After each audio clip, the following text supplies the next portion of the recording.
Merci à tous d'être là. Bonjour. Alors, on va peu parler d'olympisme aujourd'hui puisque la commande était plutôt d'être en lien avec l'exposition qui a été organisée, enfin qui est toujours organisée ici. Donc, pour faire la conférence, en fait, pour savoir de quoi j'allais vous parler, puisque c'est quand même un sujet assez vaste, l'histoire du sport. Je me suis appuyé sur le catalogue de l'exposition, qui est très bien fait. Et qui notamment propose beaucoup de documents iconographiques qui renvoient à l'histoire de ces pratiques sportives dans le Val d'Oise. Et je me suis dit qu'il fallait que j'arrive en fait à vous présenter à peu près tous les sports qui sont présents dans l'exposition et dans le catalogue, en essayant de voir les différents processus qui ont abouti à la coexistence de tous ces sports dans cet espace. Parce que, vous le savez, c'est de la sociologie, on va dire, spontanée, tous ces sports ne veulent pas dire la même chose, au sens où ils sont pratiqués par des groupes sociaux différents. Pour le faire très vite, entre le football et le golf, évidemment, on sait spontanément que ce ne sont pas les mêmes personnes qui vont pratiquer l'un et l'autre, peut-être au début du XXIe siècle.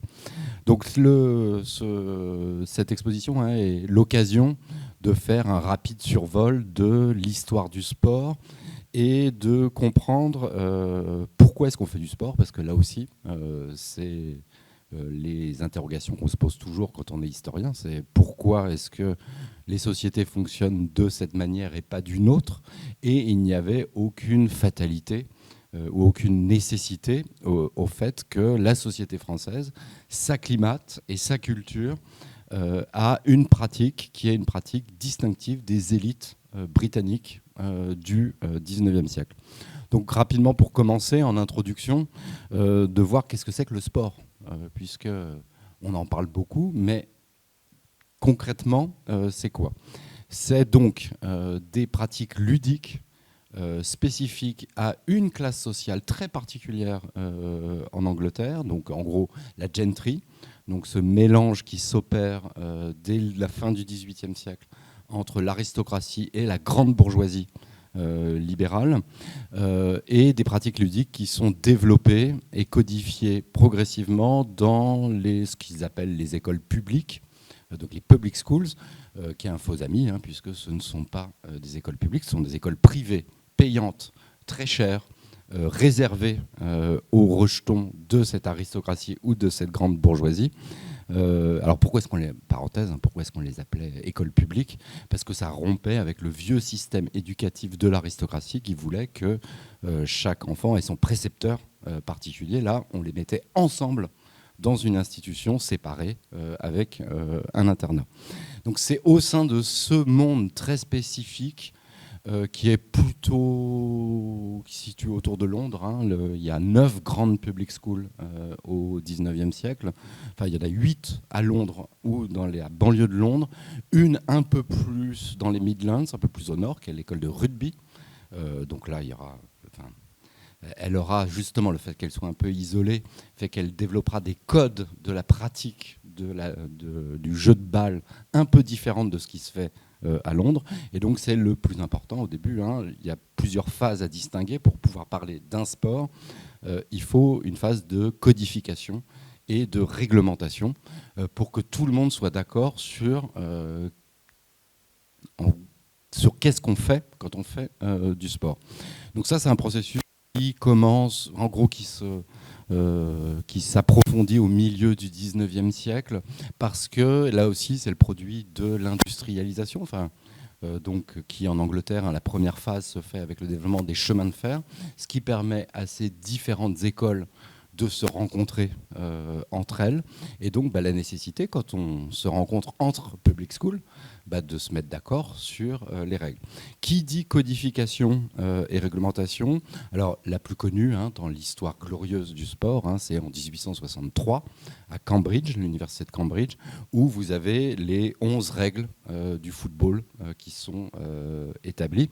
Que ce soit à Cambridge, est intéressant, c'est que Cambridge, tous ces élèves des public schools ensuite vont à l'université, ils vont dans 2 universités principalement, Oxford et Cambridge, et donc ils arrivent chacun avec leurs propres règles.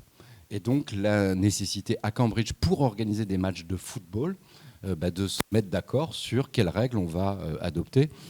C'est pas tellement la question à l'époque, hein, là aussi c'est une parenthèse, hein, la question de savoir si on joue avec la main ou pas.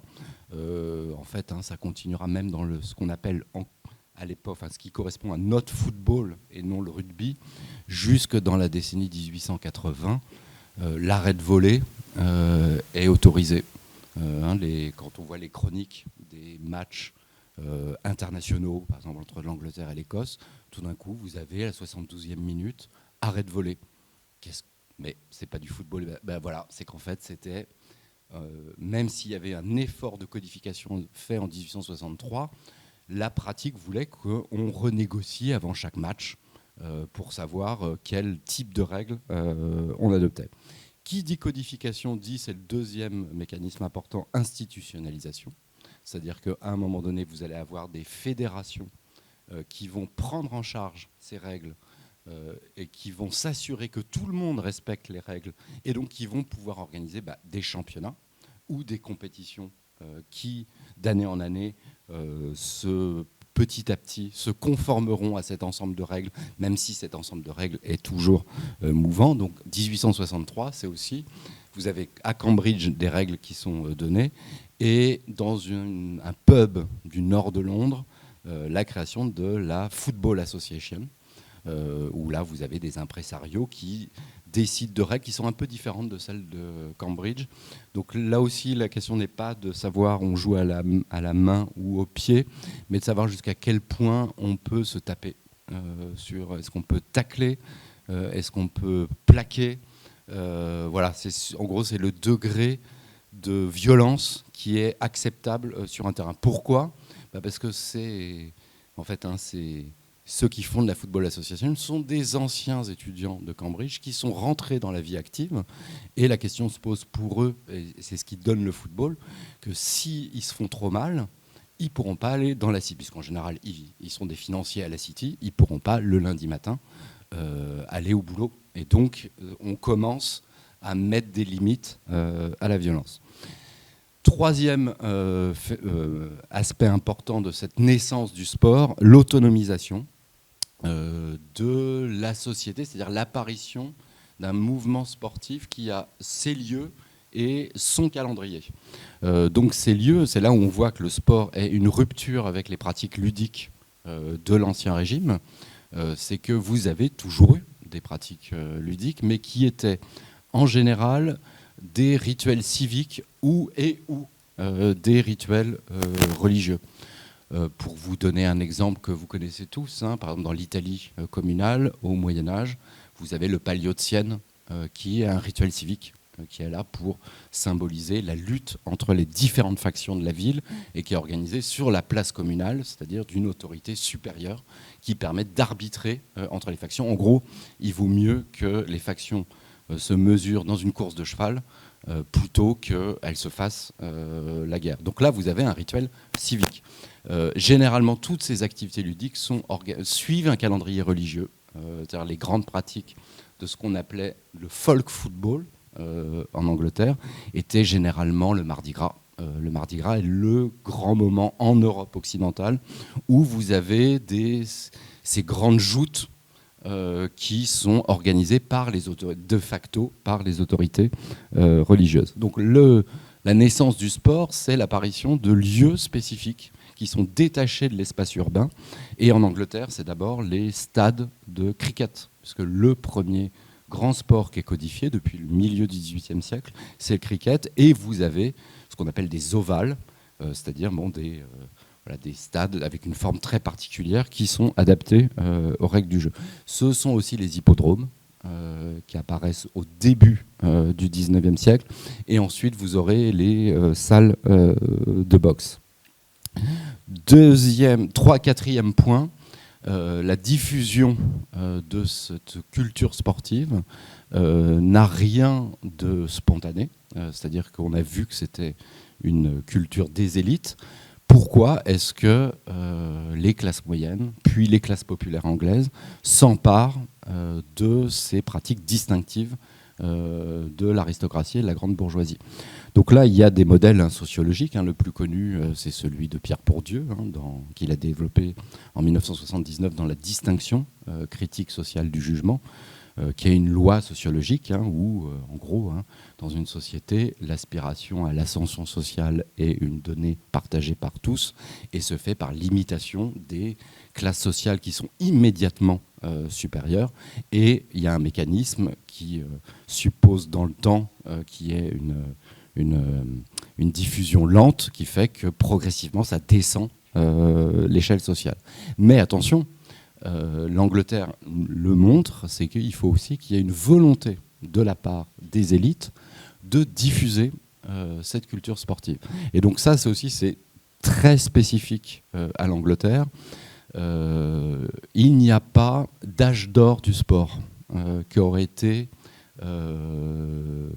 à l'abri des logiques financières et des logiques d'argent.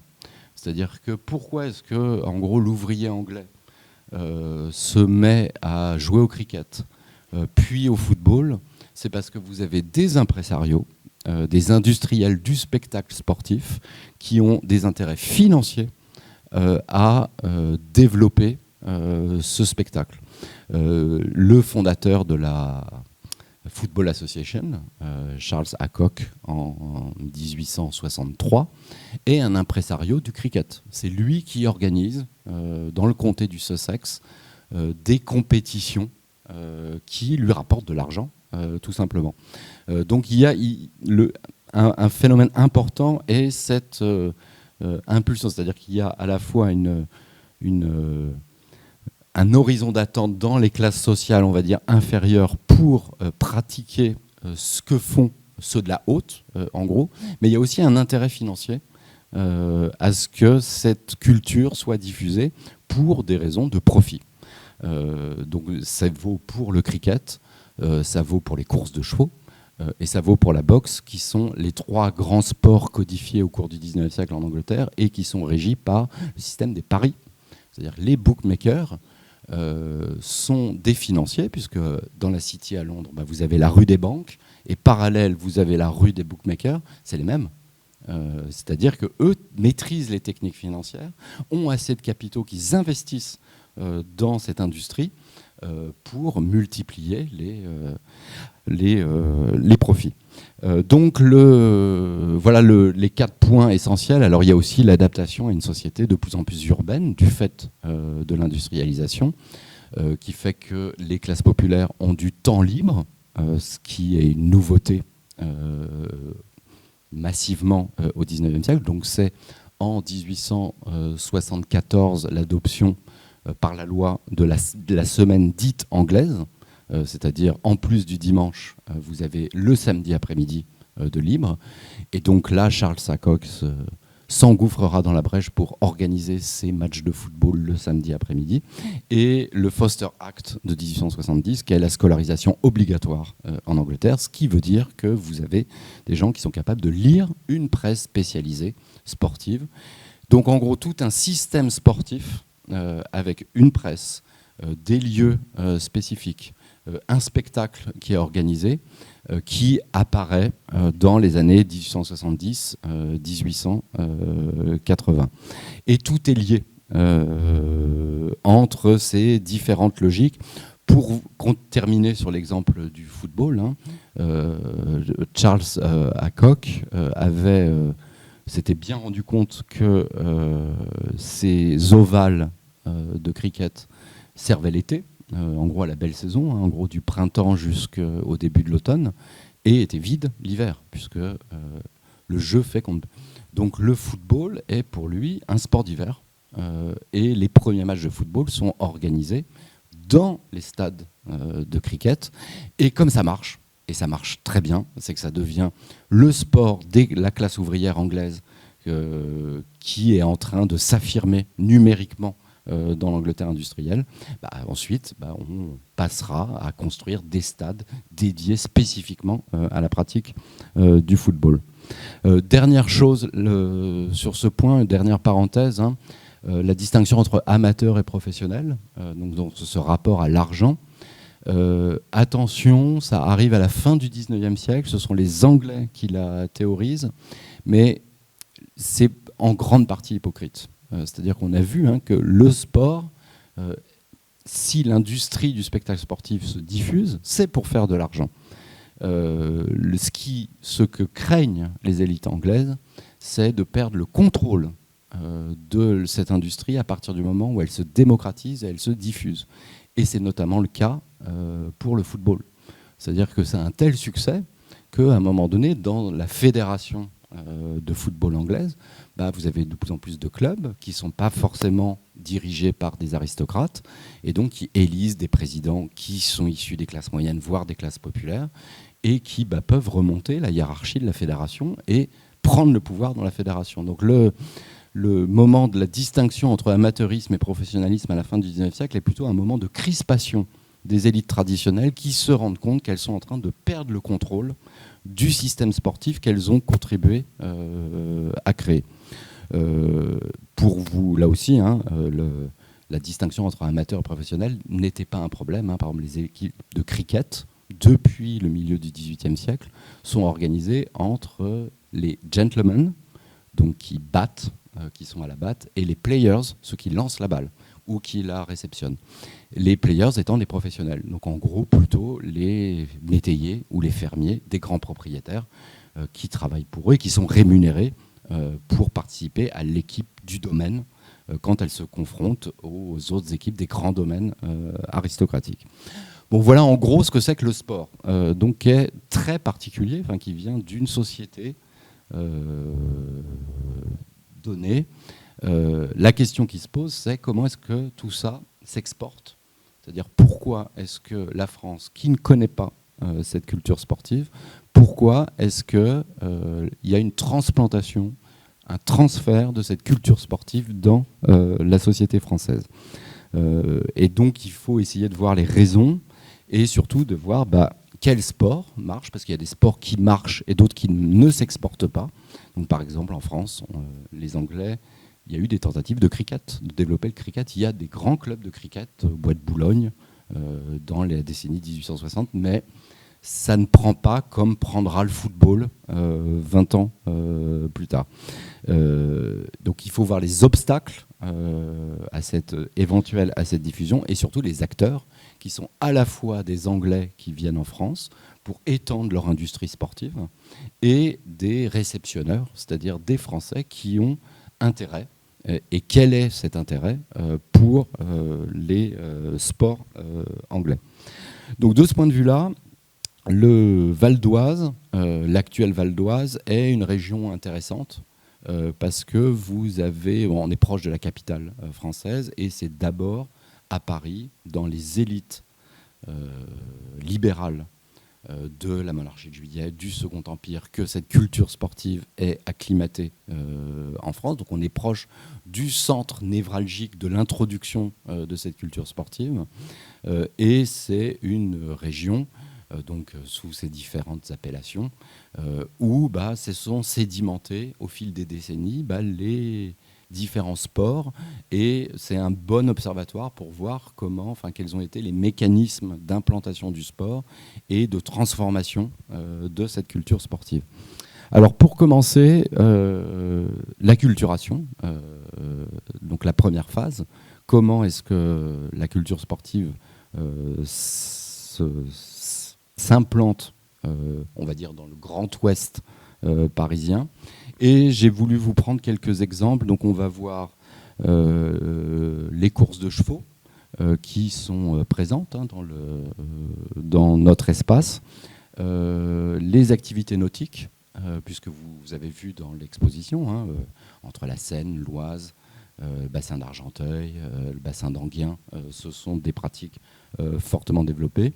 On parlera du golf, puisque vous avez vu aussi dans la brochure que vous avez beaucoup de golf dans le Val d'Oise et autour, et le tennis, et donc à chaque fois d'essayer de voir qui est à l'origine de l'implantation et pour quelles raisons. Alors, je vais essayer d'être concis, parce que sinon ça va durer trop longtemps. Alors, le premier sport qui est introduit en France, donc au sens anglais du terme, c'est les courses de chevaux. Pour qu'il y ait un transfert culturel entre deux pays, il faut d'abord un médiateur, un passeur culturel qui vient de la culture émettrice dans l'espace de réception. En l'occurrence, c'est Lord Henry Seymour, donc, qui est un aristocrate anglais, qui mène une existence de dandy parisien des années 1820 aux années 1850. Et c'est lui qui fonde le Jockey Club, le Jockey Club parisien, en 1834, sous le patronage du duc d'Orléans, qui est le fils aîné de Louis-Philippe. Donc vous avez en gros Seymour et tout un aréopage de Britanniques qui sont installés dans l'Hexagone, donc à Paris, mais aussi à Pau.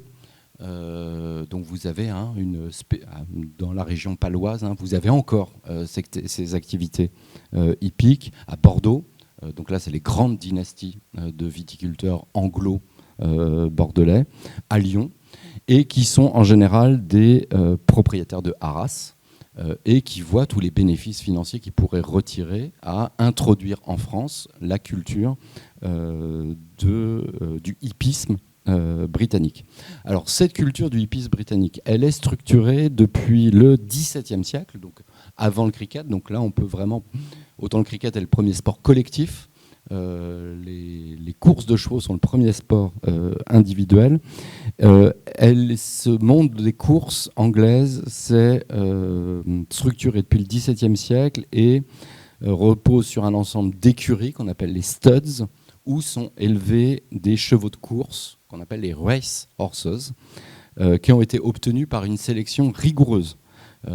C'est les races anglo-arabes, c'est-à-dire qu'on a pris les meilleurs spécimens d'origine arabe qu'on a croisés, et au bout d'un siècle, un siècle et demi, vous avez une race particulière très adaptée à la course, c'est-à-dire avec des pointes de vitesse, alors que les chevaux, l'utilisation principale qu'on en a, c'est essentiellement des chevaux de trait pour l'agriculture, avec un calendrier de course qui est structuré au niveau national. Donc, on en a parlé, de cette autonomisation du monde sportif autour de 3 épreuves prestigieuses qui existent encore, qui sont célèbres et qui sont les mieux dotées, qui sont celles de Newmarket dans le Suffolk, de Saint-Léger à Doncaster dans le Yorkshire, et surtout le Derby d'Epsom dans le Surrey.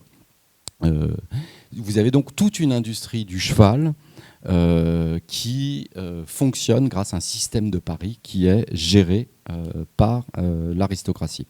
Ce que veut Seymour, c'est, avec ce jockey club parisien, développer cette industrie des courses en France.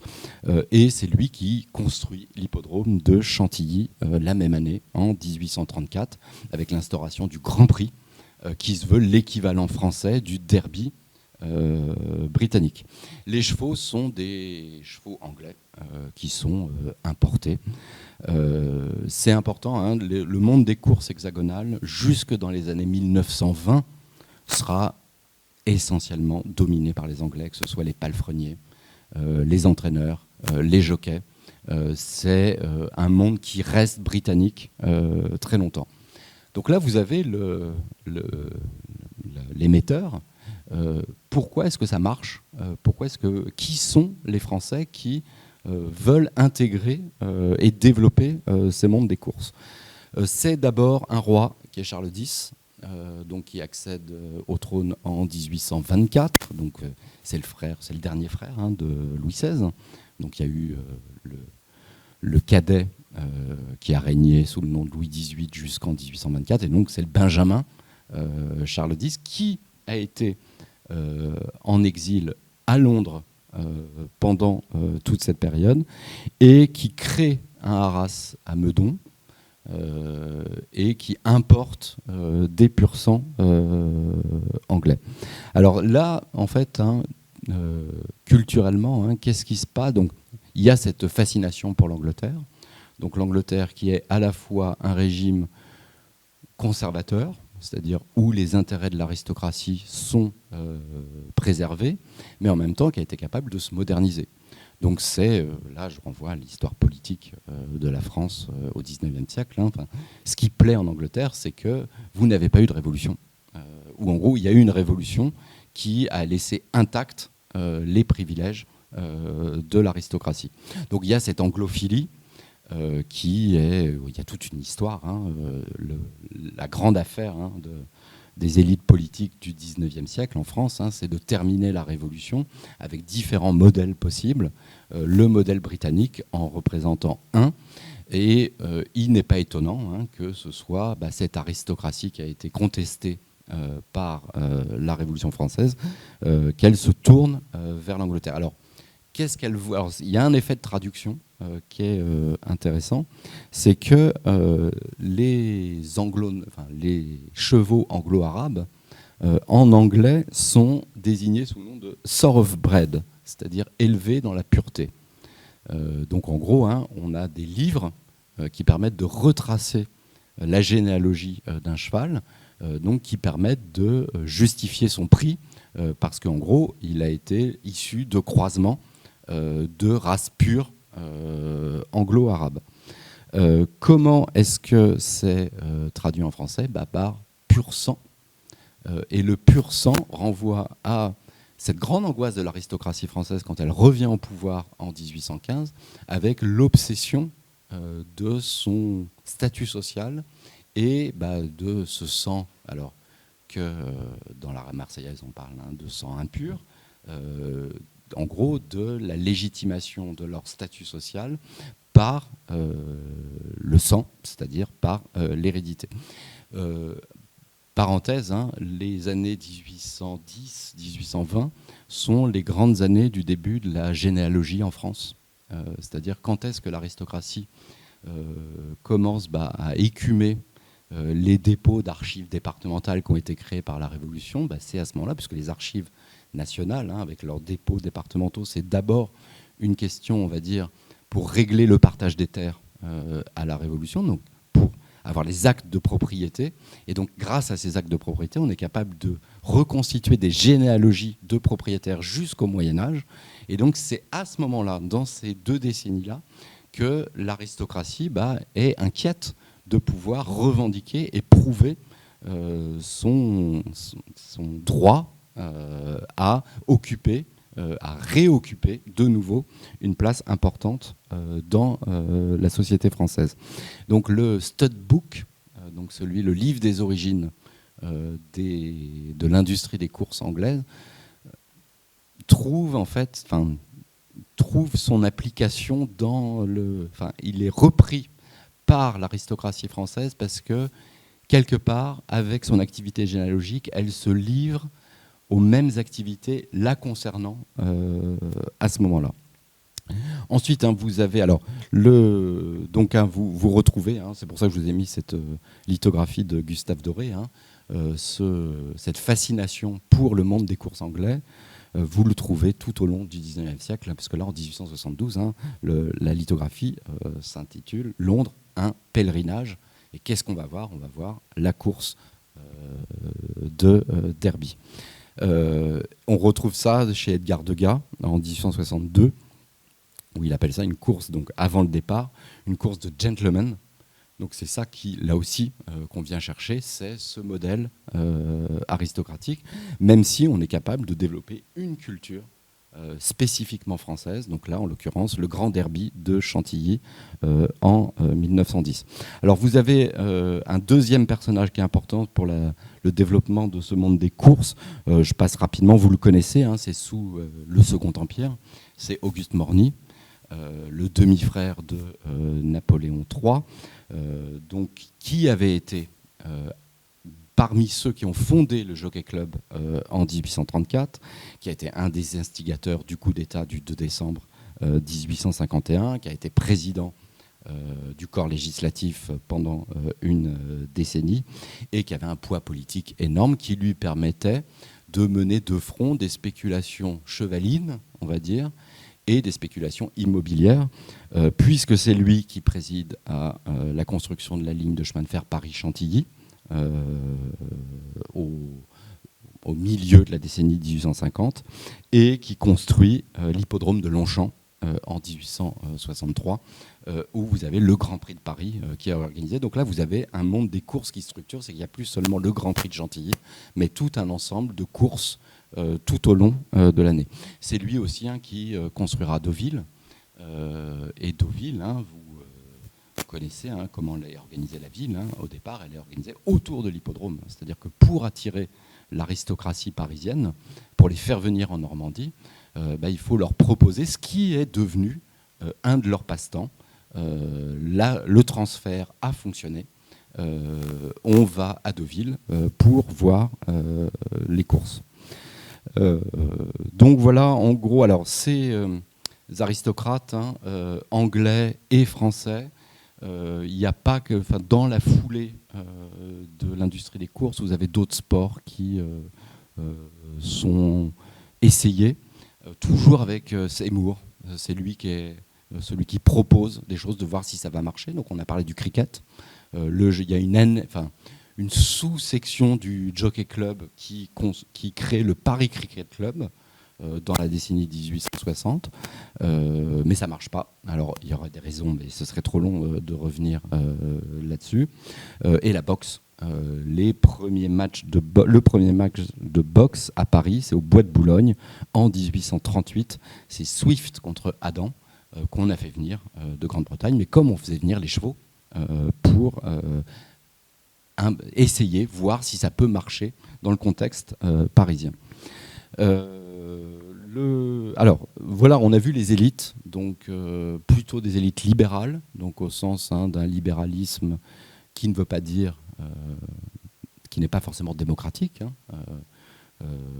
mais libéralisme politique et libéralisme économique, qui s'est incarné surtout le grand moment de sportivisation des élites, c'est sous le Second Empire, même s'il y a eu des moments précurseurs sous la Restauration et la monarchie de Juillet. Deuxième sport intéressant pour voir ces mécanismes, là ce sera les mécanismes qui président à la démocratisation de ces sports anglais, c'est les activités aquatiques. Alors pourquoi parler de ça ? Parce qu'il y en a beaucoup dans le Val d'Oise. Donc là, ça montre, d'une part, l'importance de l'influence britannique, qui finit par prendre le dessus sur des pratiques hexagonales qui préexistaient à ce monde sportif aquatique britannique, et qui montre comment les classes moyennes, donc en gros la bourgeoisie française, comment est-ce qu'elle va s'acculturer progressivement à quelque chose qui nous semble naturel aussi, mais donc on n'interroge pas, qui est le club. Puisque tout ça vient d'une forme de sociabilité très particulière, qui est ces cercles privés par cooptation d'aristocrates anglais, et qui en France vont se démocratiser. Alors ces activités aquatiques, elles existent dans la région parisienne avant l'implantation du modèle anglais. C'est ce qu'on connaît sous le nom du canotage. Donc le canot qui permet de naviguer à la fois à la voile et à la rame, qui apparaît au début du 19e siècle, fin 18e, début 19e, qui avait supplanté les bachots à fond plat des bateliers, et qui offre la possibilité de faire des excursions sur la Seine et sur la Marne. Dès le début du 19e siècle, en partie parce que la peur de l'eau reflue du fait des progrès de l'apprentissage de la nage, tout simplement. Et donc, c'est encouragé par le pouvoir politique, puisque ce canotage en rivière est considéré comme une propédeutique à la navigation en haute mer. La France ne s'est pas remis de la défaite de Trafalgar. Et donc il y a l'idée qu'il faut développer une marine militaire qui soit capable de concurrencer les Anglais. Et dans le système français, on pense que s'exercer sur la Seine ou sur la Marne sera un bon moyen de s'acclimater à cette culture nautique. Du côté de la Manche, vous avez un monde sportif qui s'est structuré comme... c'est normal que ce soit structuré, qui a suivi le modèle du cricket et qui est bien séparé. C'est-à-dire que vous avez la distinction entre plusieurs disciplines qui sont le yachting, donc là qui sont les bateaux en pleine mer, le sailing, donc les bateaux qui sont en rivière, et le rowing, qui sont ce qu'ils appellent l'aviron. Et vous avez un processus de sportivisation qui, au XIXe siècle, est achevé, puisque les boat clubs, donc les clubs de bateaux anglais, organisent des régattas, donc d'avirons ou de bateaux. Alors le terme vient des joutes de gondoles à Venise de la période moderne. On va dire que les aristocrates anglais, dans le cadre du Grand Tour, puisque quand ils sont étudiants à Oxford et à Cambridge, ils ont une année de césure où ils vont se promener dans le vaste monde hostile. Donc ça peut être l'Inde, enfin les colonies britanniques, ou des pays qui ressemblent pour eux à peu près à l'Inde, qui sont la France. Donc c'est là qu'ils développeront l'alpinisme. Quand ils descendent vers l'Italie, ils passent dans les Alpes et là ils développeront l'alpinisme. Et en Italie, ils découvrent les joutes de bateaux, et donc la regatta anglaise vient du terme italien, et ce qui, dès 1829, permet d'organiser sur la Tamise la régate annuelle entre les universités d'Oxford et de Cambridge. Pour les bateaux en haute mer, c'est les régates d'Henley, qui deviennent royales en 1851 à l'occasion de l'exposition universelle de Londres, et où on invite des Américains, ce qui fait que cette régate-là deviendra la Coupe de l'América à la fin de la décennie 1850. Alors en gros, ce qui est intéressant là, c'est de voir comment cette idéologie sportive, puisque vous avez un monde nautique qui est structuré, sportivisé en Angleterre, va finir par prendre le dessus sur les pratiques spécifiquement françaises du canotage.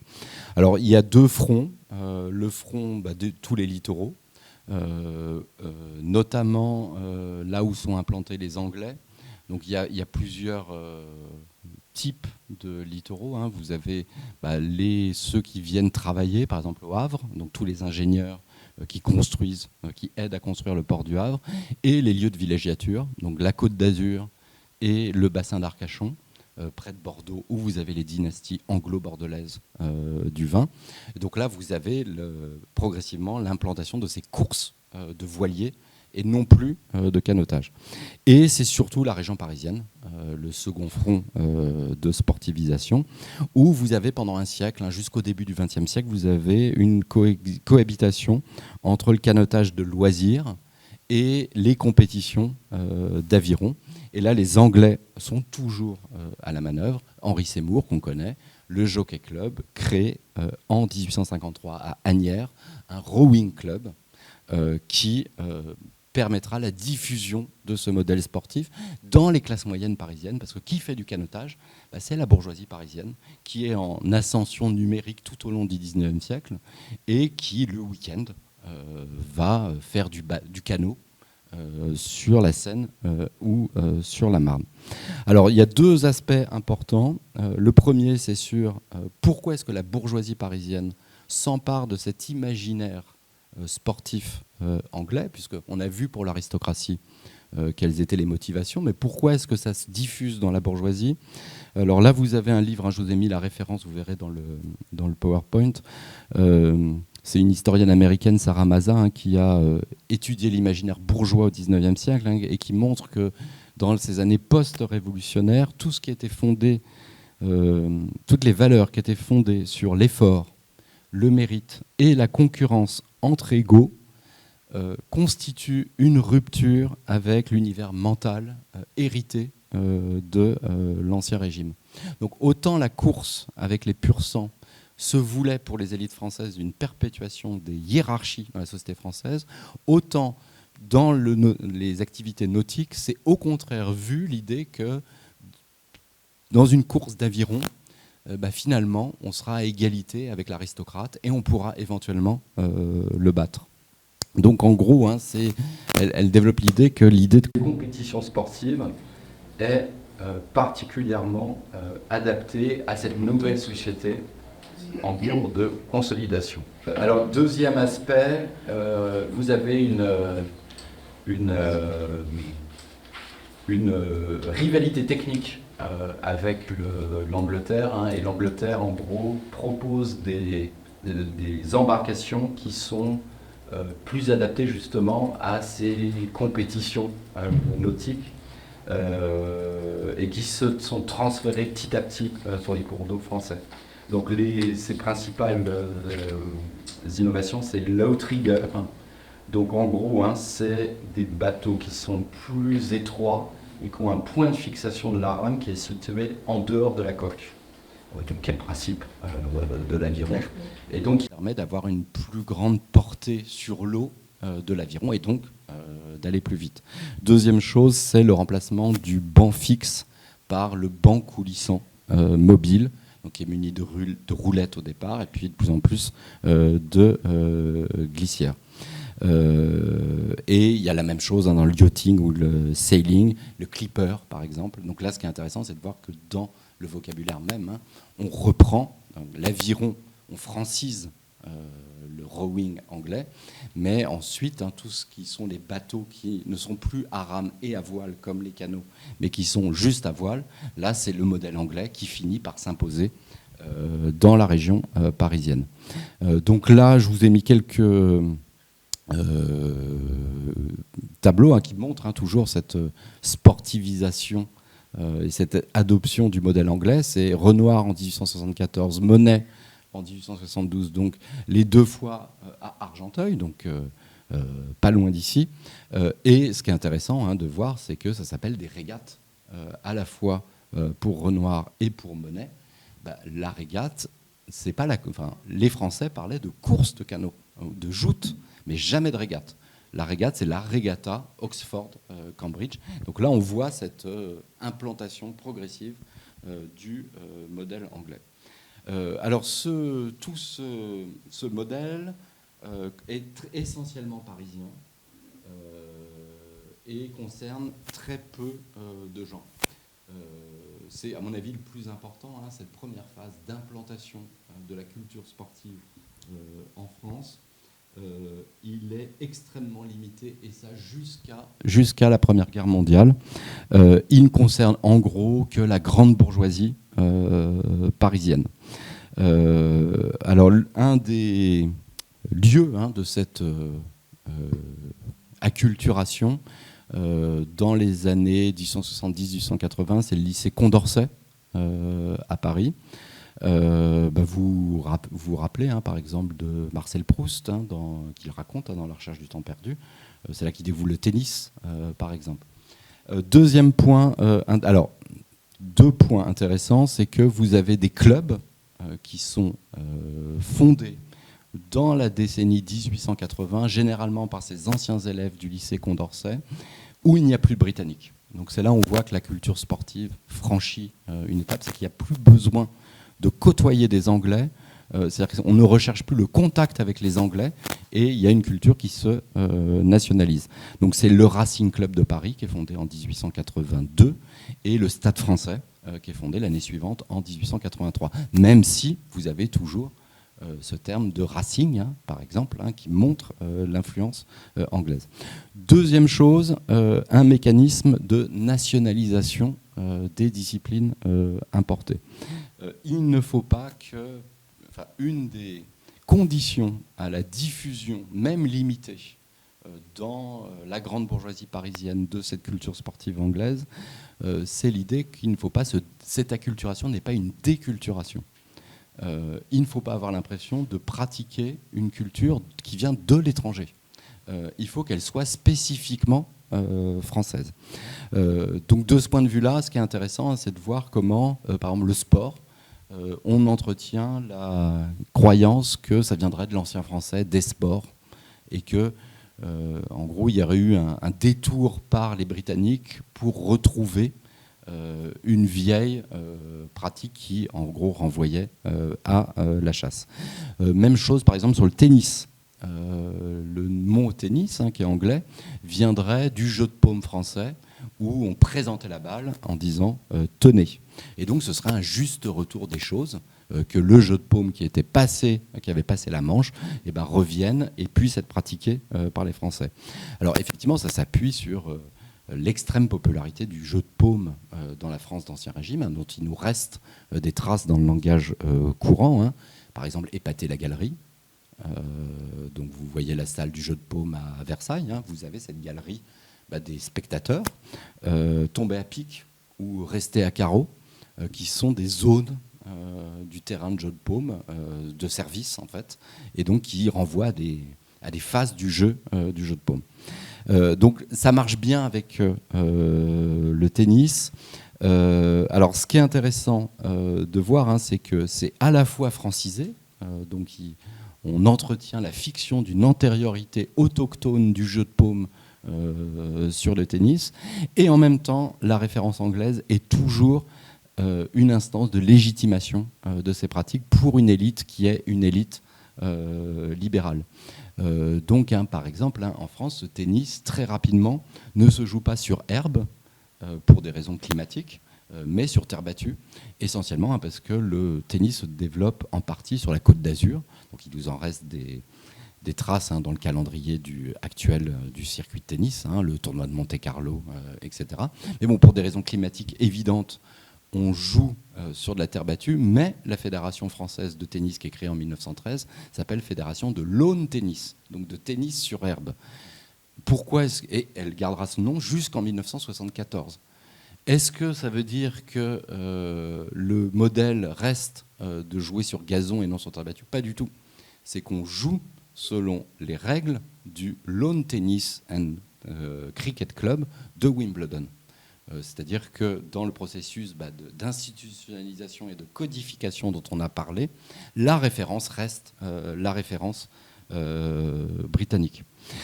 Une particulière. Alors, pour vous montrer aussi cette diffusion et cette démocratisation qui est encore très embryonnaire en France, le Parc des Princes. Donc là, un tableau de 1906, Parc des Princes, qui est créé en 1897, qui est intéressant. Alors déjà, vous avez donc le titre du tableau qui s'appelle le football, alors que si on regarde, c'est pas du football, c'est du rugby, mais en gros, on n'en sait pas. Enfin, c'est pas important. Ce qui compte, c'est la pratique distinctive britannique. Donc, qu'ils appellent ça football ou rugby, finalement, c'est pas important, c'est autre chose qu'on vient chercher. Et ça s'appelle pas un stade, ça s'appelle un parc des Princes. Donc, on est encore dans un modèle aristocratique. Il est localisé dans l'ouest de Paris, donc loin des quartiers populaires de l'est parisien. Donc, ça vous montre en fait quelle est la valeur sociale du sport dans la société française à la fin du 19e siècle. C'est une pratique qui est encore extrêmement élitiste et qui est encore sous l'emprise britannique et plus spécifiquement de l'aristocratie britannique. Il y a, alors ça c'est important, c'est que dans le football, dans l'histoire du football en France, au même moment, 1906-1907, en Allemagne et en Italie, vous avez une nationalisation des termes du football. En Allemagne, dès 1907, on parle de Fußball. Et les grands clubs, par exemple le Borussia Dortmund, qui tristement célèbre après la défaite du PSG la semaine dernière, signifie la Prusse en latin. Donc on nationalise ce jeu qui devient un jeu spécifiquement allemand. Au même moment en Italie, on se met à parler de calcio. Donc c'est un peu comme le tennis, le tenez français. On entretient la fiction d'une antériorité autochtone du jeu de calcio à Florence au XIVe siècle pour dire que finalement ce sport dit anglais est en fait l'évolution d'une pratique spécifiquement italienne. En France, vous n'avez pas encore ce processus, et d'ailleurs il ne touchera jamais vraiment le football, qui reste une pratique qui est marquée par l'influence anglaise. Parce qu'il y a deux choses sur lesquelles il faut insister. C'est une pratique qui est largement élitiste, parce que pour les classes populaires, vous avez autre chose qui n'est pas du sport, qui est la gymnastique. Donc là, dans l'exposition, vous avez énormément de photographies des classes de gymnastique. Les classes de gymnastique, c'est la pratique physique développée par l'État français pour régénérer la race après la défaite de 1870, pour préparer les jeunes gens à devenir de bons soldats. Et c'est une pratique qui se veut justement non étrangère. C'est-à-dire que le problème de ces sports anglais, c'est qu'ils sont déprofessionnalisés dès le départ. Ils sont intrinsèquement liés à des logiques financières. Pratiquer un sport peut, en gros, vous faites ça pour l'argent ou pour la patrie.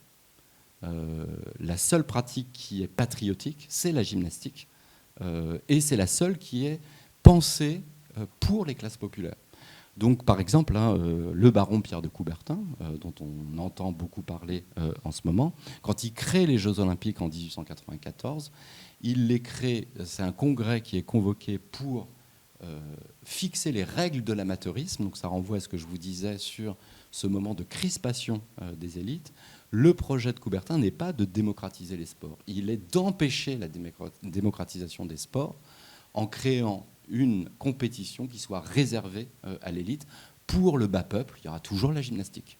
Le sport est une manifestation de l'entre-soi d'élite libérale, qui était le projet politique de Coubertin, qui s'était rallié à la République à la fin de la décennie 1880, mais à condition que cette République soit une République conservatrice.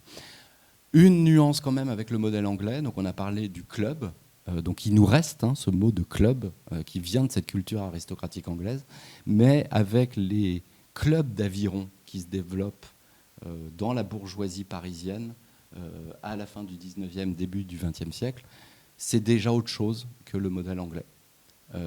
Alors pour deux choses, c'est-à-dire que le club anglais est un club qui reste select, où en gros on n'entre que par cooptation.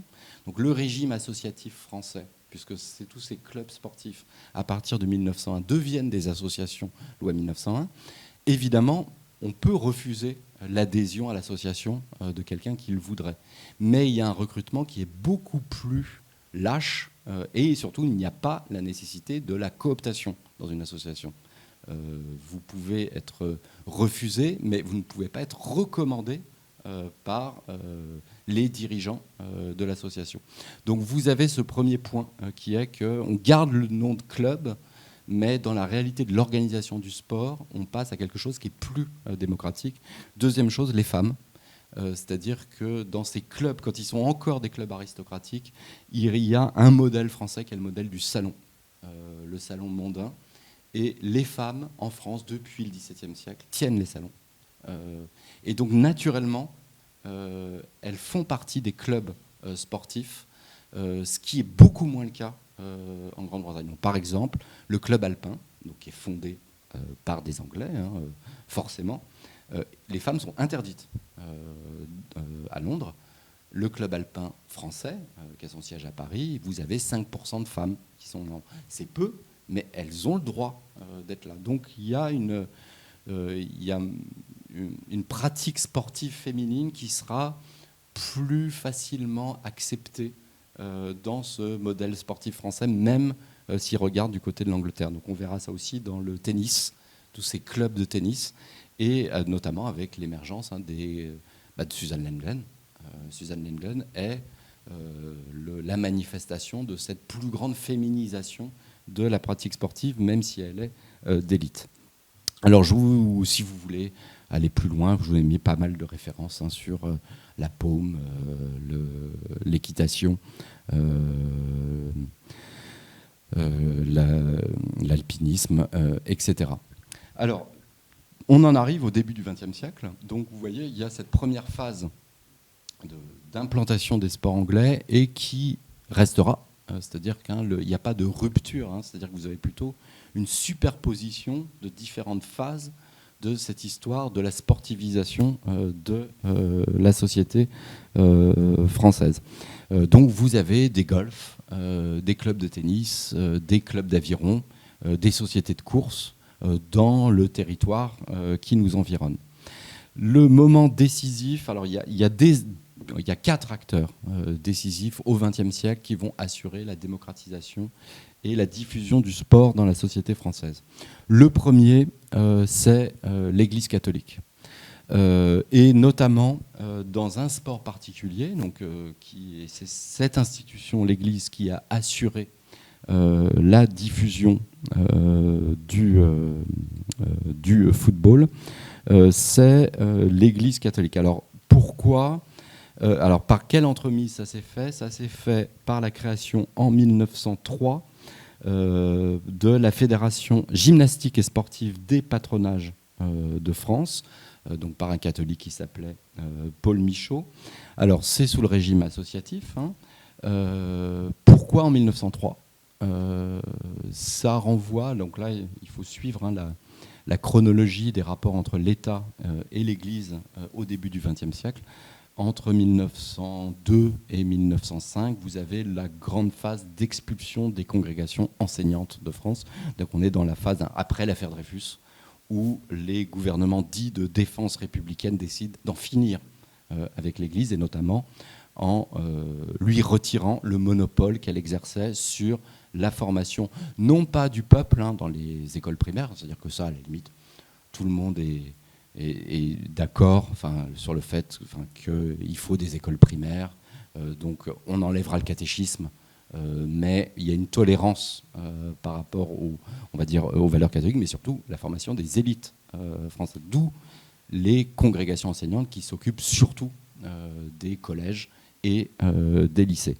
La grande angoisse de la hiérarchie catholique, c'est de perdre le contact avec la jeunesse, et c'est elle qui choisit le sport comme un moyen d'attirer les jeunes au patronage, alors qu'elle n'en a plus la charge dans des lycées, puisque vous avez environ 30 000 congréganistes qui sont expulsés en quelques années. Alors, en gros, le football se diffuse dans les classes populaires par l'Église, du fait que c'est une institution interclassiste, le patronage accueille tout le monde, et qui est diffusée sur tout le territoire, et donc elle assure la diffusion géographique de ce sport qu'elle a choisi comme un moyen d'attirer les jeunes.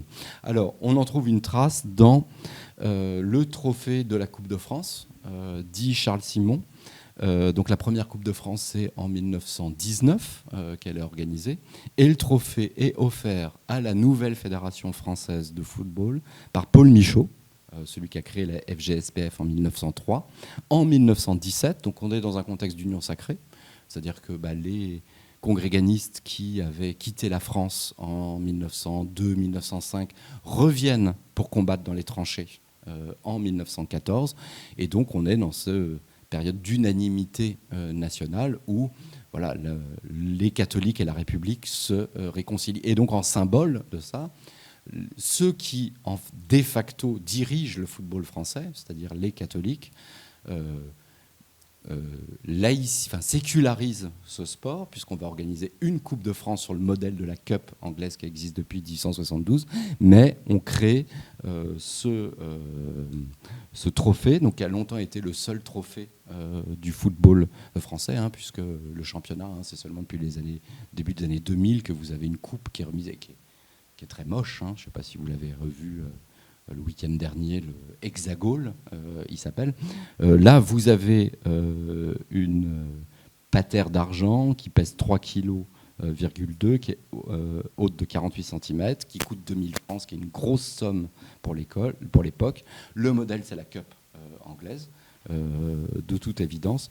Et donc, ça montre cette hégémonie de l'Église catholique sur le football. Elle s'appelle Charles Simon, qui était un membre de la FGSPF, qui est mort au front en 1916. Alors, pour vous montrer ce poids de l'Église catholique encore aujourd'hui dans le football français, et on n'en a pas forcément conscience, parce que l'Église du fait de la laïcisation de la société française, n'est pas un acteur important du débat public. Là, vous voyez le taux de licence pour 10 000 habitants en France en 2012.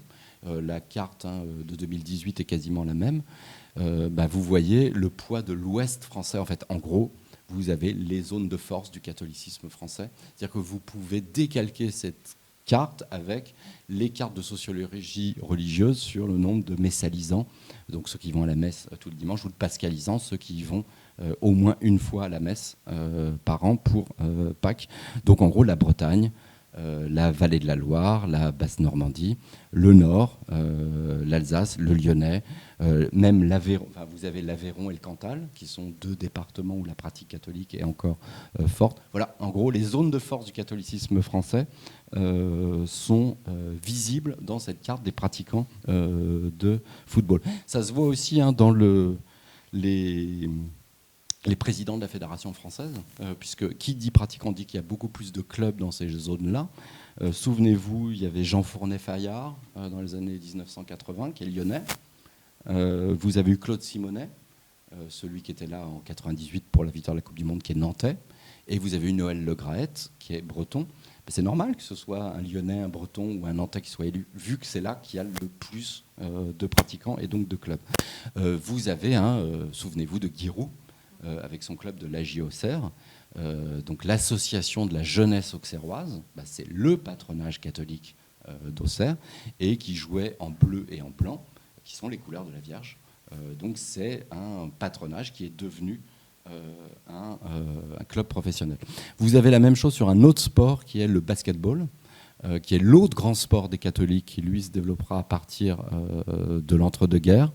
Donc là, vous voyez, là aussi, les zones de force du basket français. On retrouve le Lyonnais vers Pau, enfin dans ces zones-là, et l'ouest de la France, et notamment la pratique féminine du basketball, puisque le premier sport collectif féminin en France, c'est le basket.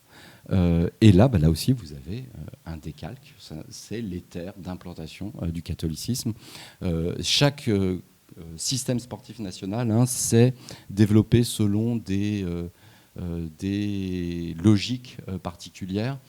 En gros, l'Église considère que si le football est adapté aux garçons, le basket est adapté aux filles. Parce que c'est la règle du no-contact, donc officiellement du no-contact, et donc qui est plus bienséante pour des jeunes filles. Deuxième acteur, les associations travaillistes au sens large.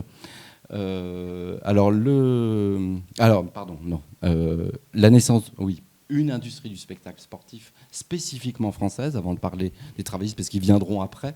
Donc, au même moment où vous avez la création de la FGSPF en 1903, vous avez la création du Tour de France par le journal Lotto en 1903. Et donc là, avec le cyclisme, et ça vaudra pour la boxe, vous avez une industrie du spectacle sportif spécifiquement française qui se met en place.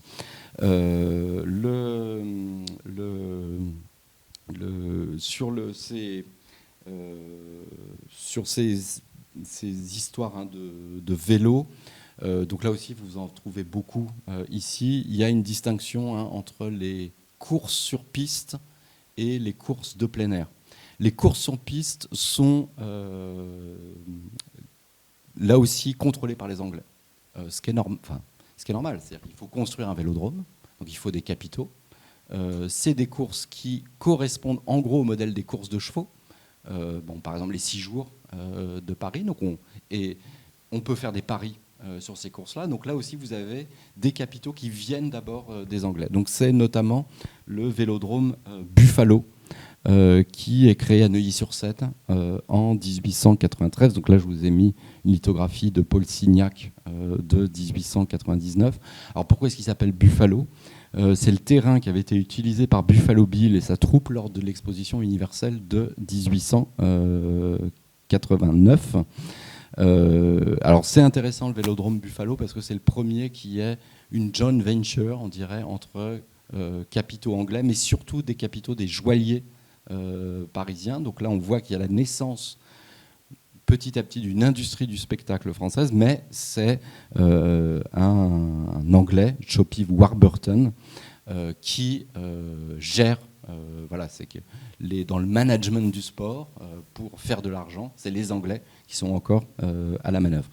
Et ce sont les mêmes Anglais qui, dans ces vélodromes, organisent les premiers combats de boxe de la capitale parisienne, puisque les règles de la boxe professionnelle ont été fixées par le marquis Queensberry en 1891. Et donc, c'est sur la partie centrale de ces vélodromes que sont organisés les premiers spectacles de boxe. Il y a à la fois une industrie du spectacle sportif spécifiquement française qui se met en place progressivement. Et donc les Français, ce sera les courses sur route, donc avec le Tour de France en 1903. Et plus généralement, on voit avec la boxe et le cyclisme qu'on touche les classes populaires. Une partie des classes populaires, donc avec la boxe surtout parisienne, avec le cyclisme, plutôt la population paysanne, puisque la démocratisation du vélo au tournant du XXe siècle en fait un moyen de locomotion pour les paysans. Ce qui est important aussi, c'est que la culture sportive devient une référence, c'est-à-dire qu'on a vu la diffusion au fil des décennies, l'aristocratie, les classes moyennes parisiennes, ça touche les classes populaires. Donc, par exemple, vous avez un personnage comme Joseph Charlemont, qui était un communard, qui est exilé à Bruxelles dans la décennie 1870, qui revient en France à l'amnistie en 1880 avec l'arrivée au pouvoir des Républicains, qui est le créateur de la boxe française.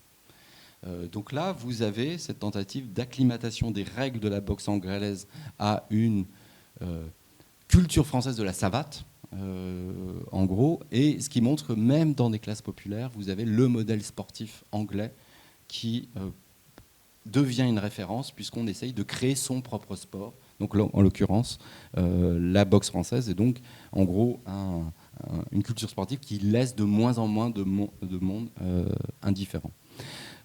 Autre point, le mouvement associatif travailliste. Donc là, je vais passer très rapidement ce qu'il faut savoir, qui se développe surtout dans l'entre-deux-guerres. Et il aura son importance dans la diffusion du sport dans la société française. Il se construit sur le modèle et contre le mouvement des patronages catholiques.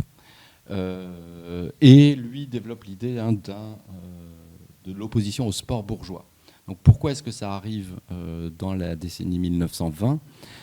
C'est l'idée que le sport bourgeois, qui s'incarne dans les Jeux Olympiques, prépare à la guerre, notamment avec la gymnastique, où il s'agit de former des soldats.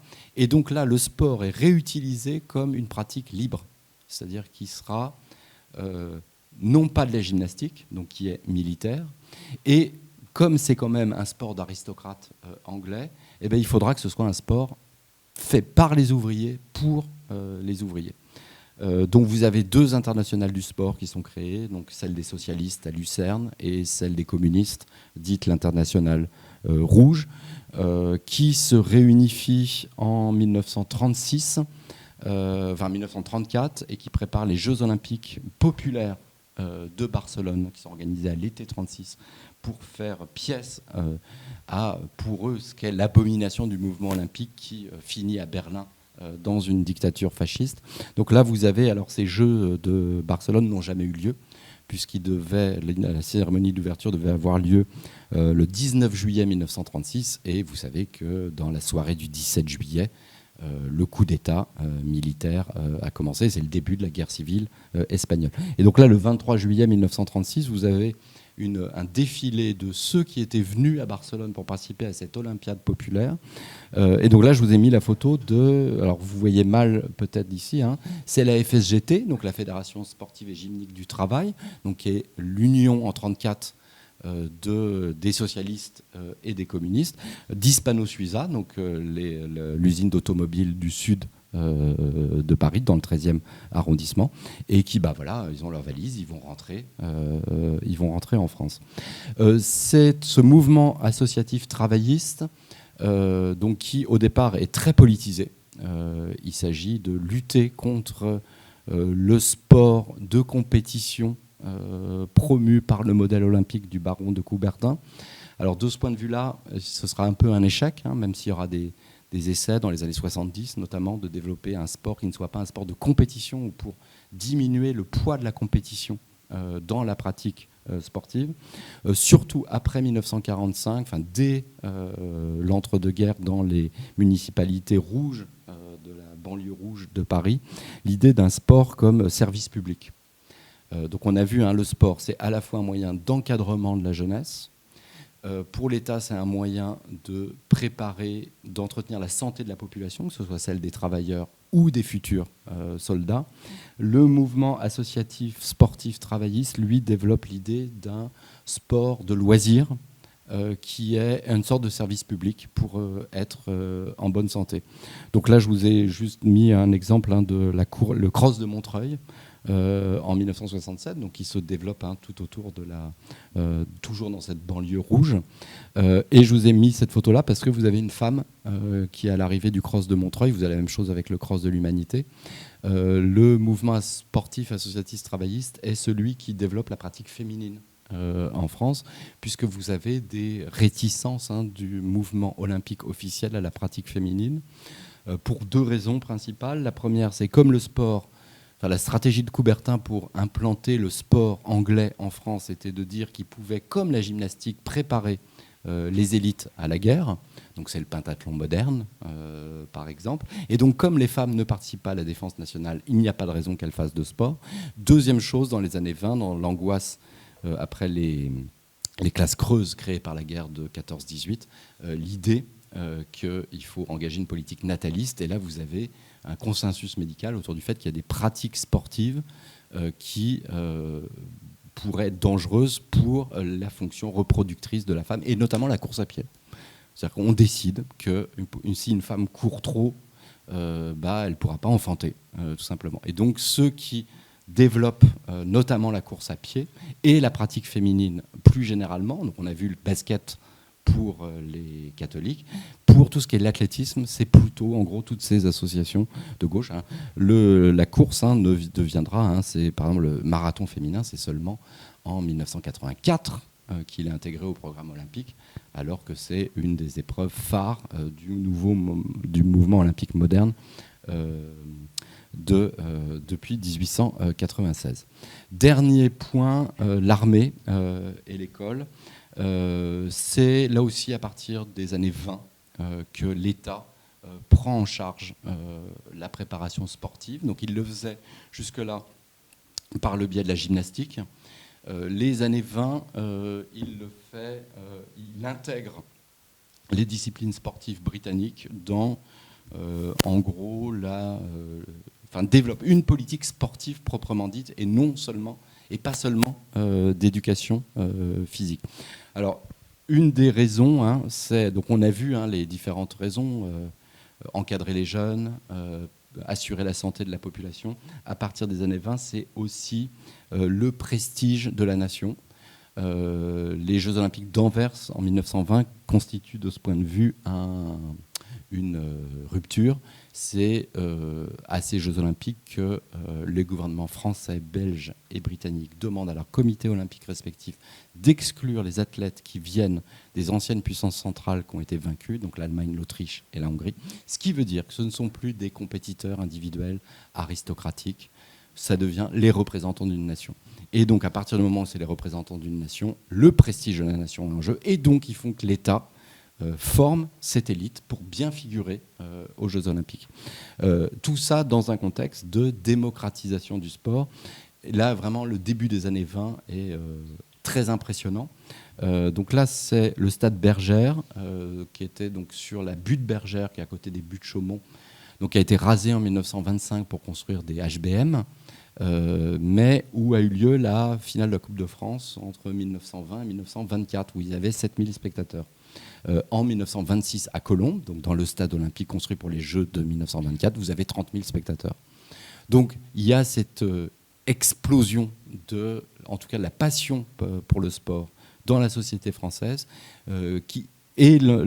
ces disciplines sportives sont dans le programme olympique et donc mettent en jeu le prestige de la nation. Ça justifie que l'État s'occupe de la de la préparation de ces athlètes de haut niveau.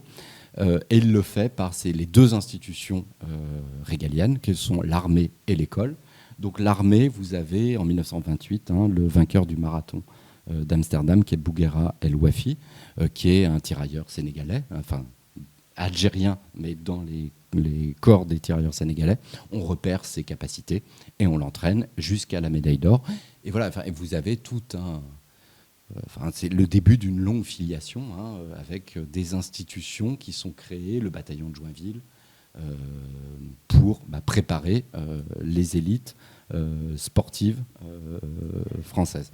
Alors, ce qui est important là, à mon avis, c'est de voir que tous les régimes en France pendant le XXe siècle, quels qu'ils soient, ont dévolu à l'armée et puis à l'école cette mission de former une élite.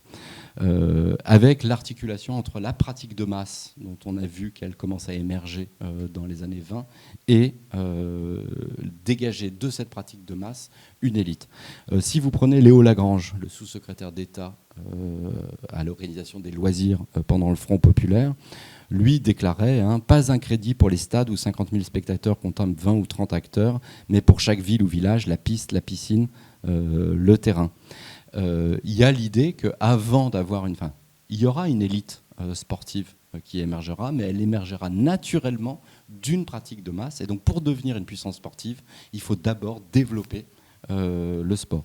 C'est finalement les mêmes objectifs que poursuit le régime de Vichy, avec en gros l'idée que l'école forme la masse et l'armée formera l'élite. Le plus important de ce point de vue-là, c'est Jean Borotra, qui est le commissaire au sport de l'État français, qui définit les 5 disciplines de sport collectif qui seront valorisées et privilégiées dans les écoles, que sont le football, le rugby à 15, le basketball, le volleyball et le handball. Ce sont encore aujourd'hui les 5 premières fédérations de sport collectif.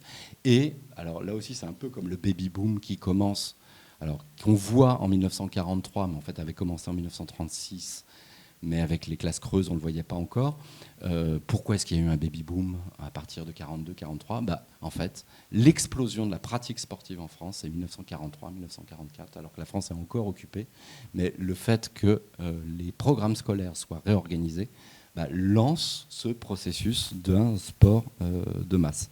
La 4e République créera l'INSEP en 1900, l'INS, l'Institut national des sports, en 1945, qui sont en fait les vieilles institutions militaires qui sont qui passent au civil pour former les athlètes de haut niveau. Donc il deviendra l'INSEP en 1975.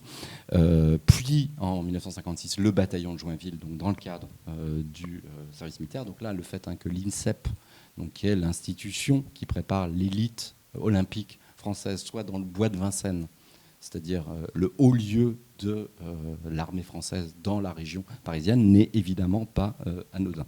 Et il y aura une systématisation avec De Gaulle. Donc là, je vous ai mis la caricature qui est restée fameuse après les Jeux Olympiques de Rome en 1960, où la France n'obtient aucune médaille d'or. Donc De Gaulle qui met le survêtement et dans ce pays, si je ne fais pas tout seul. Tous ces efforts ont porté leurs fruits à la fin du XXe siècle. C'est-à-dire que là, vous avez l'explosion du nombre de médaillés olympiques en France qui sont le produit de ce système d'articulation entre pratique de masse et pratique d'élite. Pratique de masse, oui. Le dernier recensement, celui de 2011-2012 des pratiques sportives, vous avez 11 millions de personnes en France qui sont licenciées dans une fédération et le double qui pratiquent régulièrement en sport hors fédération. Plus ceux qui... moins régulièrement, on arrive quasiment à la moitié de la société française qui fait du sport. Donc le processus de sportivisation, avec tous ces différents acteurs qui y ont contribué, est réel au début du XXIe siècle. Il reste qu'il est menacé, à la fois pour la pratique de masse et pour la formation d'une élite athlétique, pour 2 raisons. Pour l'élite athlétique, c'est La fin du service militaire a privé l'armée de cette prérogative et de cette mission qui était de former les jeunes appelés pour les Jeux Olympiques.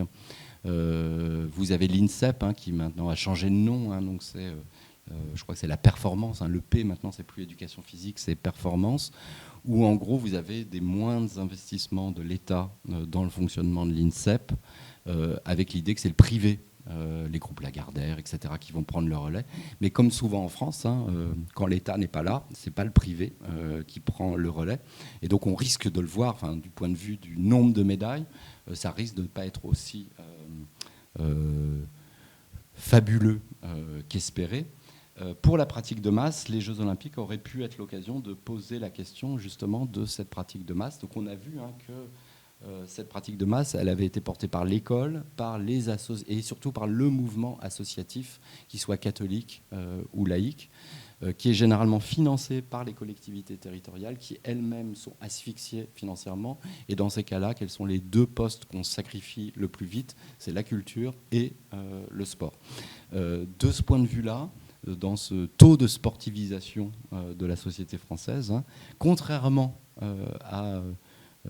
c'est contre-intuitif, au sens où le sport n'a jamais été aussi présent dans la sphère médiatique. En réalité, les jeunes, notamment des classes populaires, font moins de sport dans la décennie 2010 que dans les années 1970, par exemple. Le moment d'acmé de la pratique sportive des milieux populaires, c'est les années 70, qui est la mise en place de cet état social, y compris dans sa version sportive. Et ça régresse, en fait. Contrairement à ce qu'on peut imaginer, les jeunes font moins de sport qu'il y a 30 ans. On voit ça aussi dans le taux d'obésité en population générale, qui ne fait qu'augmenter. Donc voilà, les Jeux auraient pu être l'occasion d'interroger ce modèle sportif français et la manière de fonctionnement, et ça n'a pas été le cas. Mais il reste des beaux restes, c'est le cas de le dire, de toute cette histoire pluriséculaire, y compris dans le Val d'Oise. Voilà, je vous remercie. Excusez-moi, j'ai été un peu long.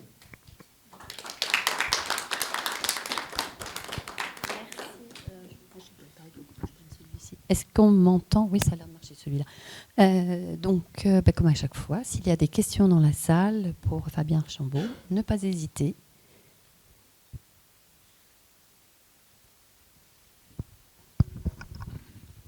Merci pour votre riche débat, quoi. Oui, conférence, quoi.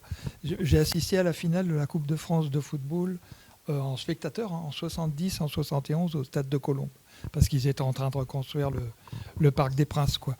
Alors, je pense qu'il devait y avoir beaucoup de spectateurs parce qu'on devait être tous debout, je pense, à l'époque. Donc maintenant, les stades sont plus confortables, quoi, on va dire. En principe, toutes les places sont assises et voilà, quoi. Qu'est-ce que j'ai d'autre à dire? Oui, je suis allé voir il y a comment ça s'appelle? Oui, les vélodromes, il y en a de moins en moins. Maintenant, c'est de moins en moins populaire, quoi. Je suis allé récemment, j'étais en vacances en Corrèze parce que ma mère est née à Tulle, pour aller à Quiberon. Alors j'ai fait le détour, vous savez par quoi? Par le vélodrome de Bressuire, je ne sais pas si vous connaissez, dans les Deux-Sèvres. Donc ils ont renommé ce vélodrome-là Jacques Augendre. Vous devez connaître Jacques Augendre. Peut-être. C'est un journaliste sportif sur le vélo qui vit toujours à Franconville, dans ma ville. Il a 99 ans. Il vient d'avoir 99 ans il y a quelques jours. Et ils ont rebaptisé ce stade Jacques Augendre. Pourquoi? Parce que son papa était boucher dans les Deux-Sèvres. Et il circule sur YouTube une petite vidéo qui illustre évidemment il y a toute une cérémonie pour qualifier ce vélodrome de Jacques Augendre, quoi, finalement. Alors j'y suis allé, justement, moi j'y suis allé il n'y a pas longtemps, en 2022, mais ils voulaient certainement faire qu'il fonctionne bien, mais c'est plutôt tagué qu'autre chose. Maintenant, il est abandonné, quoi. Ils font rien dessus, quoi. Enfin, voilà, quoi. C'était ce que... Je voulais vous remercier pour l'intervention, parce que je bricole, on va dire, je suis argenteuillet, donc je bricole sur la naissance du sport local. C'est facile en ce moment, il y a des subventions pour écrire 3-4 choses. Profitez. Et en fait, il y a quelque chose qui me posait problème, parce que j'avais longtemps...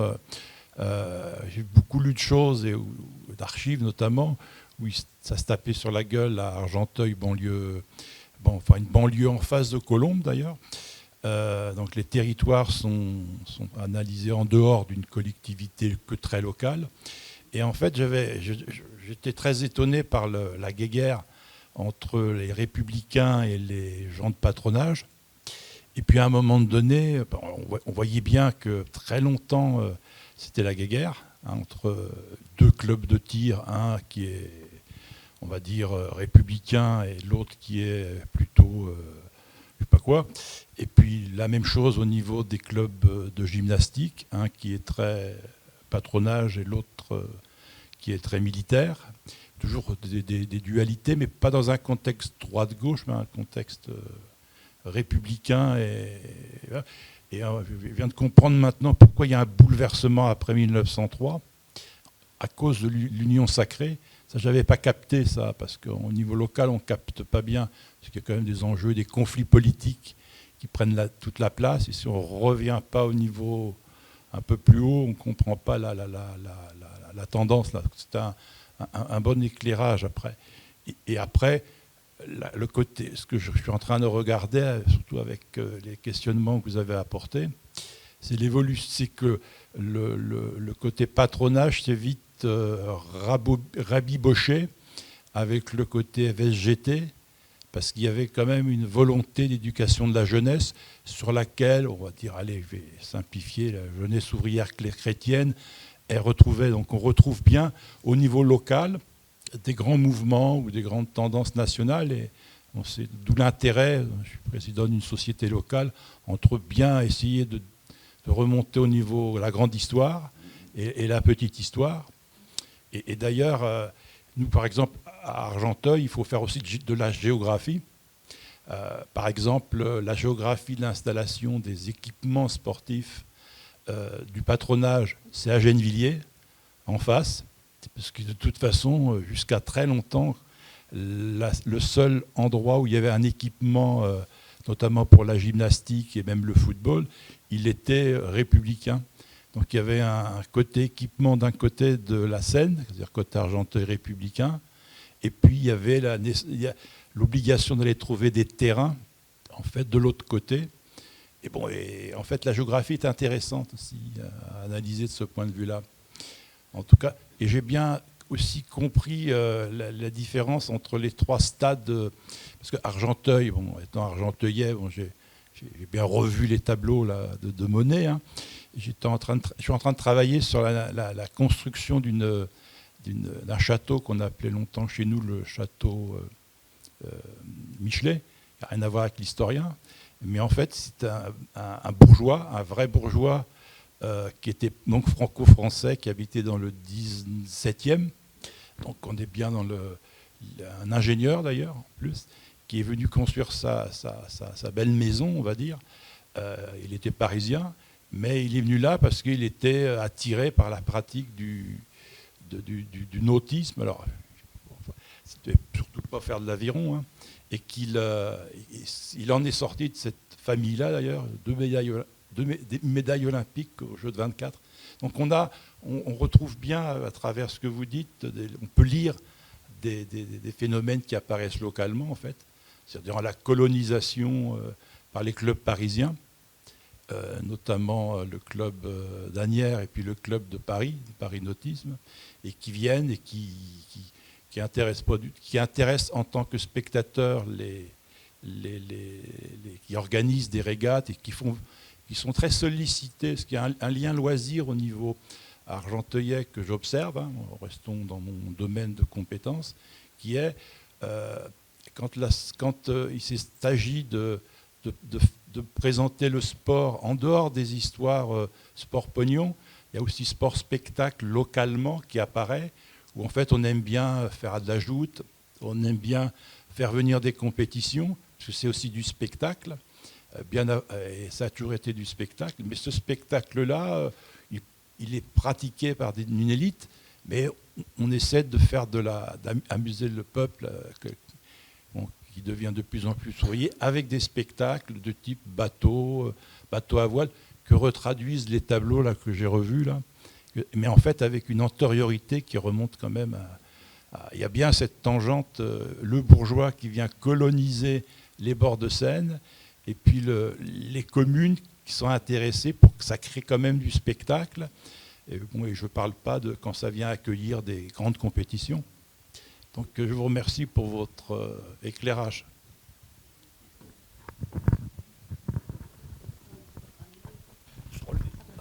Oui, c'est tout l'intérêt des archives locales, qui complètent. L'histoire générale est nourrie de ces archives locales. Donc il faut déposer vos archives aux archives départementales, je vous le rappelle. Il faut que les générations futures puissent profiter du travail que vous avez commencé. Oui. Et c'est pour ça qu'on a participé à la grande collecte d'archives du sport, archives privées ou associatives, ce qui a permis de nourrir en partie l'exposition que vous avez vue ou revue même si l'année du sport va se terminer après les Jeux Olympiques, globalement, on est toujours preneur. Enfin, Anthony, qui est responsable du service patrimoine chez nous, est toujours preneuse avec son équipe de dons d'archives sur la thématique du sport, mais pas que d'ailleurs, sur d'autres thématiques aussi. Mais là, pour continuer à nourrir et à permettre d'autres expositions sur le sport dans les années à venir. Juste une petite précision. Je suis d'accord avec ce que vous dites, mais en fait, je suis président d'une société savante, les vieux machins à la Guizot, et qui sont des fois très contemporaines. Mais une des productions locales, les archives municipales, c'est les archives municipales. À Argenteuil, comme la collectivité départementale a fait sa collecte, a fait son exposition. Donc moi, j'ai surfé sur la vague, c'est un peu de sous à la clé, Argenteuil, terre de jeu, et on produit en fait plus pour faire apparaître un acteur. Il y a beaucoup de sociétés locales qui produisent des petites revues, des petits trucs qui viennent nourrir, et ça c'est la thèse des anciennes académies, qui vient nourrir le monde universitaire ou le monde de la recherche, avec lesquels il doit y avoir des liens. C'est qu'avec le côté départemental, c'est plutôt dans cette perspective que je dis, on n'est pas que des producteurs d'archives, on est aussi producteurs de textes, qui sont très souvent de moindre valeur, parce qu'il faut laisser s'exprimer la masse. On reste bien dans la pyramide, mais on sait très bien que les grandes synthèses se font grâce aux petits ruisseaux. Mais d'ailleurs, on a aussi des petites publications d'associations ou autres. On en a mis quelques-unes en vitrine. On en a évidemment d'autres. Et de toute manière, on reçoit tous les bulletins municipaux de toutes les communes du département. On a aussi des bulletins paroissiaux. Et tout petit feuillet, comme vous dites, est intéressant et participe à l'histoire du territoire. Une dernière question sur la conférence de Fabien Archambault. Je vous passe le micro. Merci. Oui, vous évoquez la baisse de la pratique sportive en France, que vous semblez corréler à un désengagement de l'État ou du financement. Ma question, c'est est-ce que dans le modèle anglo-saxon, on constate cette baisse de l'activité sportive, chez les jeunes en particulier, et si oui, est-ce que l'écart, par exemple, entre le modèle français et le modèle anglo-saxon, il y a beaucoup moins de paris que dans le modèle anglo-saxon qui forcément draine de l'argent et attire des capitaux, ou est-ce qu'il y a une autre raison qui ferait, sociologique ou autre, qui ferait que la France est particulièrement touchée par cette baisse d'activité sportive? Alors, en fait, les anglo-saxons fonctionnent totalement différemment, en général, dans le monde sportif, mais en général, sur l'État qui... la pratique sportive anglaise et américaine est laissée à l'initiative privée très largement, et donc vous avez des traditions depuis le 19e siècle où de toute façon l'État intervient très peu dans ce domaine-là. Alors il faut distinguer là l'Angleterre des États-Unis. C'est qu'aux États-Unis vous avez la très forte présence des églises protestantes, notamment de la YMCA, qui a assuré en gros la sportivisation de la société. Dans le modèle anglais, en gros, cette baisse de la pratique sportive en fait, est antérieure à celle de la France. C'est-à-dire que ce modèle s'est grippé, donc qui est autour des écoles essentiellement, mais dès les années 70. C'est-à-dire qu'eux font moins de sport que les Français au même moment. En fait, le modèle qui s'impose à ce moment-là, c'est le modèle où l'impulsion de l'État est importante, c'est tous les pays socialistes, et finalement la France, l'Italie reprennent ce modèle-là. Bon, après l'Italie, il y a aussi l'Église catholique qui est très importante dans le tissu de patronage pour la pratique sportive. Non, en fait, c'est des modèles qui sont totalement différents sur le financement de la pratique de masse. Et donc les Anglais ont commencé à avoir peur dans les années 90 quand la France et l'Italie ont un nombre de médailles qui explose aux Jeux Olympiques, alors, qui est en partie dû au retrait des pays socialistes, donc qui fait que, en gros, il y a des places à prendre. Et c'est là que les Anglais se lancent dans une nouvelle politique sportive qui est à la fois pratique de masse et dégagement d'une élite, dont on a vu le résultat, mais dès 1996-1997, et dont on voit les résultats aux Jeux de Londres en 2012, et qui est financée par la Loterie nationale, qui en fait était le principe de financement des Italiens, c'est-à-dire le Totocalcio italien, donc les paris sur les matchs de football. Tous les profits étaient reversés au mouvement sportif olympique, à toutes les fédérations qui vivaient dans l'ombre du football, mais pour développer justement des disciplines qui ne soient pas le football. Donc les Anglais ont repris ce modèle-là, et donc leur loterie nationale, depuis la fin des années 90, sert à créer des clubs. Eux, en fait, sont partis de plus bas, mais ils sont plutôt dans une dynamique d'ascension de la pratique des classes populaires. Voilà, la France, en fait, est entre deux eaux. Où en France, quand on laisse à l'initiative privée, ça ne marche pas. Et donc, il faut les communes. En gros, c'est d'abord les communes qui financent les associations du coin. Et voilà. Et ça se voit. Il y a des clubs sportifs qui... c'est pas qu'ils disparaissent, mais ils peuvent organiser moins d'activités qu'avant. Et surtout, ils peuvent moins aller chercher. C'est-à-dire que la pratique sportive n'est pas quelque chose de spontané. Il faut des infrastructures, il faut des liens de sociabilité, il faut attirer les jeunes. Et c'est ce travail-là qu'on fait moins, en fait. Bien, merci Fabien, et merci à vous. Et repassez une tête dans l'exposition si vous n'avez pas tout regardé. Merci. Merci à vous.